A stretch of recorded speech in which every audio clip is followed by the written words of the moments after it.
નમસ્તે મિત્રો, સ્વાગત છે તમારું સ્વાસ્થ્ય જાણકારી ચેનલમાં. મિત્રો, આજનો વિડીયો એ આપણો સમર્પિત છે કન્યા રાશિ ઉપર. કન્યા રાશિનું સમગ્ર આ વર્ષ કેવું જશે તેના ઉપરનો આ વિડીયો આધારિત છે. હા મિત્રો, કન્યા રાશિના લોકોના જીવનમાં શું ફેરફાર આવવાના છે, તેઓનો અભ્યાસ કેવો રહેશે, આર્થિક સ્થિતિ કેવી રહેશે, જેમના લગ્ન થયા છે તેમને આ વર્ષે કેવું પાર્ટનર મળવાનો છે કે નહીં, બધી જ સંપૂર્ણ માહિતી હું તમને આ વિડીયોમાં આપીશ. સાથે સાથે આ વર્ષમાં તેમને જે પણ મુશ્કેલી આવવાની છે તેનો ઉપાય પણ હું અંતમાં અવશ્ય જણાવીશ. તો અંત સુધી વિડીયો સાથે જોડાયા રહેજો અને કોમેન્ટ બોક્સમાં તમારા માનીતા ભગવાનનું નામ અવશ્ય લખજો. મિત્રો, બુધ ગ્રહ દ્વારા શાસિત કન્યા રાશિના જાતકો મુખ્યત્વે સ્વભાવમાં વ્યવહારુ અને વિશ્લેષણાત્મક હોય છે. તેઓ સંપૂર્ણતાવાદી અને સેવા અને સુધારણા અને સંગઠનમાં વિશ્વાસ રાખનારા વ્યક્તિઓ હોય છે. તેઓ દરેક સમસ્યાને વ્યવહારુ ઉકેલો દ્વારા શોધવા માટે હંમેશા પ્રયત્નશીલ રહીને આયોજનબદ્ધ અને તાર્કિક રીતે તેઓનું જીવન જીવવાનું તેઓ મુખ્યત્વે પસંદ કરતા હોય છે. મિત્રો, આ લાક્ષણિકતા તેઓને મદદરૂપ, જવાબદાર અને મુખ્યત્વે વિશ્વસનીય વ્યક્તિ બનાવતા હોય છે. વિક્રમ સંવંત 2082 એટલે કે આપણા હિન્દુ ધાર્મિક વર્ષ મુજબની કુંડળી મુજબનું વર્ષ તમારા માટે તકો અને થોડા પડકારોથી ભરેલું રહેશે. ગ્રહોની વાત કરીએ તો મિત્રો, ગ્રહોની ગતિવિધિઓમાં સાવધાની તેમજ હિંમતની જરૂર પડશે. થોડા સમય માટે ધીરજની કસોટી થઈ શકે છે. તે ધંધો હોય કે પછી પરિવારજનો વચ્ચે કલેશ હોય, પરંતુ એકંદરે આ વર્ષ વૃદ્ધિ અને સ્વવિકાસ ચોક્કસપણે તમારા જીવનમાં લાવશે. જો તમે પરિવર્તન માટે તૈયાર રહો અને હિંમત હારશો નહીં, તો આ વર્ષ તમારા વિકસિત વર્ષમાં ગણતરી થઈ જશે. મિત્રો, પરિણીત કન્યા રાશિના જાતકો વર્ષની શરૂઆતમાં તેમના જીવનસાથી સાથે કેટલાક નાના મતભેદોનો અનુભવ કરી શકે છે, જેમાં નાની સમસ્યામાં ઝઘડાઓ થઈ શકે છે, જે તમારી સમજણ અને ધીરજની કસોટી કરશે. આવા સમયે સમજણ અને શાંત મગજે કામ લેવું.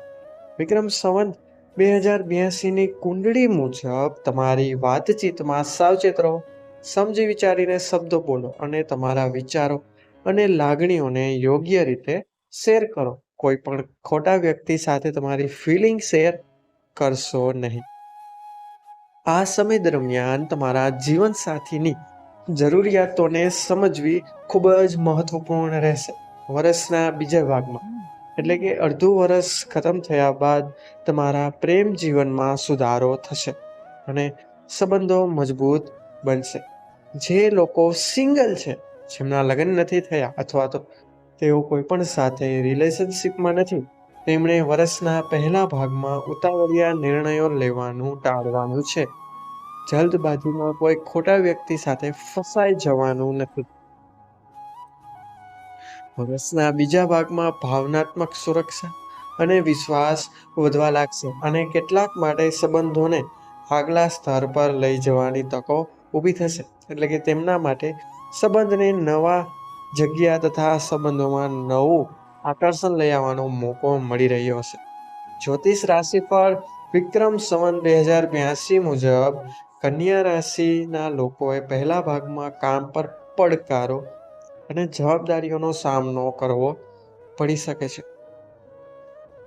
નોકરીમાં રહેલા લોકોએ સંયમ થોડોક રાખવો જોઈએ અને ઉતાવળિયા નિર્ણયો લેવાનું ટાળવું જોઈએ નહીં. પ્રમોશન બાબતે જો ન મળે તો હતાશ થવાની જગ્યાએ કામ પર વધુ ફોકસ કરીને બોસને ઇમ્પ્રેસ કરવાનો પ્રયત્ન કરવો જોઈએ. જૂન પછી ગુરુની ગતિ નવી સફળતા અને તકો લાવશે.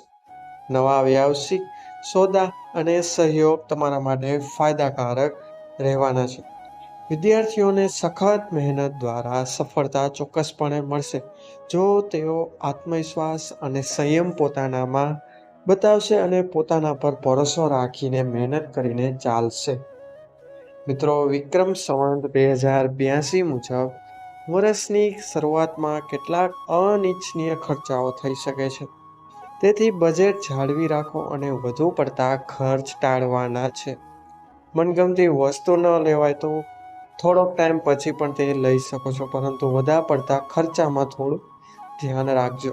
ખાસ કરીને બજારની અસ્થિરતા વચ્ચે સમજદારીપૂર્વક રોકાણ કરજો. કોઈ ભરોસા માત્ર કંપનીમાં જ રોકાણ કરજો. વર્ષના બીજા ભાગમાં પગારમાં વધારો થશે. સફળ વ્યવસાયિક સોદા અથવા નફાકારક રોકાણોથી લાભ થશે. અગાઉ તમે જે પણ રોકાણ કર્યા હશે સાચી દિશામાં, તો તેનો લાભ તમને અડધા વર્ષ પછી એટલે કે વર્ષના બીજા ભાગમાં ચોક્કસપણે મળશે, જેના લીધે નાણાકીય સ્થિતિમાં સુધારો થશે. વર્ષનો અંત સોના અને મિલકત ખરીદવા માટે ખૂબ જ શ્રેષ્ઠ સાબિત થશે. અને વર્ષની શરૂઆતમાં પરિવારમાં કેટલીક ગેરસમજો ઊભી થઈ શકે છે. પરિવારજનો વચ્ચે અનબન થઈ શકે છે. દૂર રહેતા લોકો તેમના માતા પિતાથી દૂર રહેવાનું દુઃખ પણ અનુભવી શકે છે. થોડી માતા પિતાની યાદ પણ આવી શકે છે. ભાઈ બહેન અને સાસરિયાઓ સાથેના સંબંધો સામાન્ય રહેશે, પરંતુ માતા સાથેના સંબંધો થોડા તણાવપૂર્ણ હોઈ શકે છે, જેમાં તમારે માતા સાથે બોલવા ચાલવામાં થોડું ધ્યાન રાખવું પડશે.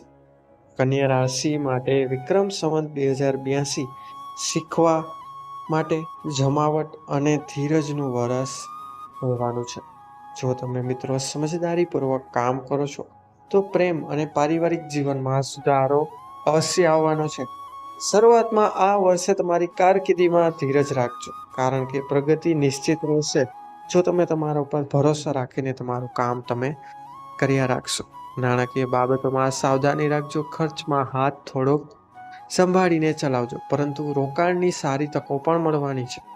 યોગ અને ધ્યાન દ્વારા તમારા સ્વાસ્થ્યનું ધ્યાન રાખશો અને માનસિક સંતુલન જાળવશો, તો તેમાં પણ તમને કંઈ પણ જાતની સમસ્યા થશે નહીં. ટૂંકમાં કહીએ તો આ વર્ષે તમને ધીરજ, સખત મહેનત અને શાણપણ દ્વારા તમારા જીવનના તમામ ક્ષેત્રોમાં સુધારો કરવાની તકો ચોક્કસપણે મળશે. દરેક પડકારમાંથી શીખવું અને આગળ વધવું એ સફળતાની ચાવી હશે.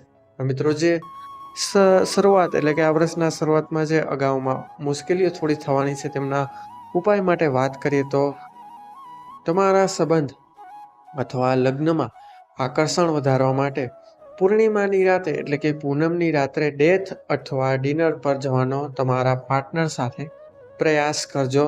તમને ચોક્કસપણે સંબંધમાં સુધારો અને પ્રેમ સંબંધ વધશે તેવું જણાશે. તો સમગ્ર આ હતી માહિતી કે કઈ રીતના મિત્રો કન્યા રાશિનું આ વર્ષ જવાનું છે.